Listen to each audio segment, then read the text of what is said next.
L'urgence, ça se prévoit, dans le sens où on sait qu'Haïti est un pays exposé, comme beaucoup d'autres pays de la région, exposé aux différentes catastrophes qu'on a connues en 2010, qu'on a connues juste maintenant avec le cyclone. Donc ça fait déjà plusieurs années, je dirais, qu'on était conscient des risques et qu'on a effectivement, avec les autorités, essayé de préparer le terrain du mieux qu'on a pu par rapport à ces risques, à ces dangers. Donc il y a une stratégie de préparation à la gestion des risques et des astres qui a été faite. Et donc tous les outils qu'on a vus en fonction ces derniers jours, le COUN, le COUD, tous les coups, toutes ces opérations qui ont été mises en place dans le cadre d'une stratégie, ça s'est fait notamment par un accompagnement de l'Union européenne, également du Programme des Nations Unies pour le développement, dans la préparation de tout ceci et de la réponse. Et si je pense que si on a fait un petit peu de prévention, préalablement à l'arrivée du cyclone, on a permis aussi par là de limiter, même si l'impact en termes de vie humaine évidemment est très lourd et on en est très triste.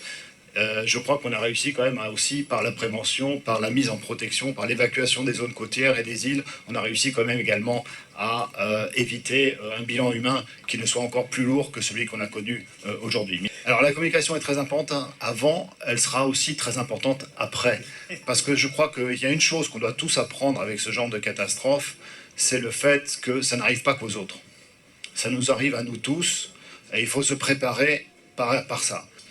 La première réponse, c'est une réponse dans l'aide d'urgence. Donc on a mobilisé immédiatement des crédits financiers, soit directement de l'Union européenne, à travers notre programme d'aide humanitaire ECHO. Donc 1 755 000 euros ont été mobilisés, qui ont été dédiés et mis en œuvre sur le terrain par nos partenaires habituels qu'on a en la matière, notamment la Croix-Rouge internationale et ses réseaux haïtiens, évidemment, ici sur place, mais aussi à travers l'UNICEF, qui est un partenaire avec lequel on travaille de longue date sur ces différentes questions. Donc eux, sur le terrain, à travers le réseau, ont pu venir en aide immédiatement avec des kits d'assistance, avec de la protection, avec des abris, etc., pour répondre aux besoins immédiats de la population. L'Union européenne, c'est aussi ses États membres.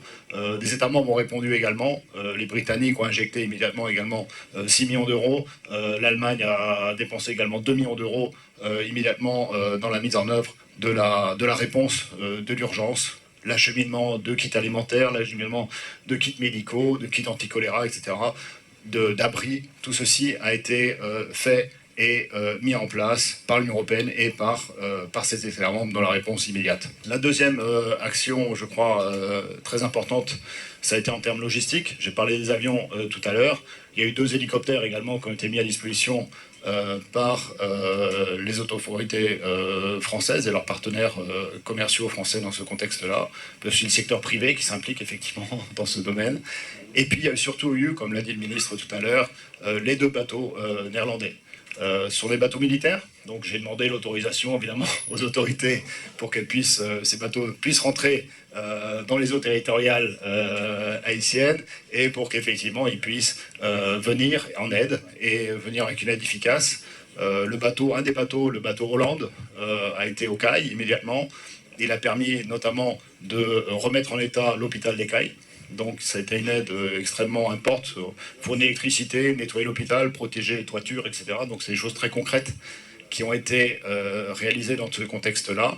L'autre bateau, le bateau qui s'appelle Pélican, ce bateau-là, nous l'avons utilisé pour acheminer de l'aide du Programme alimentaire mondial, de l'aide de la Croix-Rouge vers les communes au sud de la Grande-Anse, des communes qui sont très isolées, qui ne sont pas facilement accessibles par la route. Même encore aujourd'hui, il y a des difficultés. Je suis sûr qu'avec la pluie, il y aura encore plus de difficultés. Donc c'est des bateaux qui peuvent, à l'avantage, se mettre auprès des côtes et avec des zodiacs assez importantes, les différents bateaux qu'on évoquait tout à l'heure, qui peuvent aller sur les plages et donc livrer directement aux populations. Important à souligner qu'on a embarqué à bord des navires des membres des autorités haïtiennes, de manière à ce que le dialogue se fasse bien avec les autorités locales sur place et la population locale sur place pour organiser effectivement dans une bonne façon, je dirais, la distribution de l'aide et que cette distribution aille effectivement à ceux qui en ont immédiatement le besoin. Troisième chose que je voulais mentionner, ça c'est la protection civile, donc l'aide qu'on apporte. Il y a aussi, bon, pour donner un exemple, la station de potabilisation d'eau à Jérémy, il y a 60 sapeurs-pompiers français qui la gèrent. Donc c'est pas une petite opération, c'est vraiment une opération tout à fait majeure qui a été mise en place dans ce contexte-là.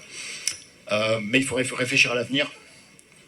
Évidemment, et ça c'est le troisième volet, on fait plusieurs choses à ce niveau-là.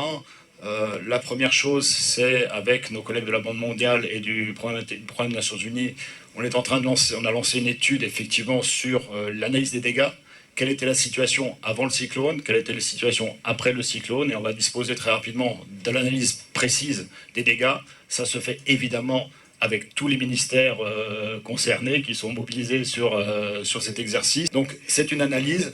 On espère que d'ici 3 semaines ou 2 semaines, 3 semaines, on devra avoir les résultats de cette analyse, qui est importante parce qu'elle nous permet aux bailleurs de fonds, certains d'entre eux en tout cas, de se retourner vers leur capital, de faire un bilan. Voilà quel est l'impact, quel est le coût finalement de l'ouragan, et de pouvoir éventuellement mobiliser la générosité internationale et des crédits supplémentaires pour attaquer, si je peux dire, les causes ou l'impact, les conséquences de l'impact du cyclone, et définir des priorités d'intervention, que ce soit en matière agricole, c'est évident, il faut recapitaliser les petites exploitations agricoles, recapitaliser les pêcheurs, il va falloir intervenir parce que autant il y aura une aide d'urgence qui va rester pendant un certain temps, il faut par contre recréer de l'activité économique très rapidement, recréer du lien social sur ces territoires. Il faut que les populations sachent qu'elles habitent là, qu'elles ont un espoir sur ces zones, qu'il y a un avenir là où elles sont et qu'elles peuvent reconstruire. Mais il faut leur donner les moyens, l'espoir et l'ambition, si je puis dire, et l'envie de reconstruire, parce que je crois qu'on souhaite tous évidemment que l'animation dans ces villes puisse reprendre le plus vite possible.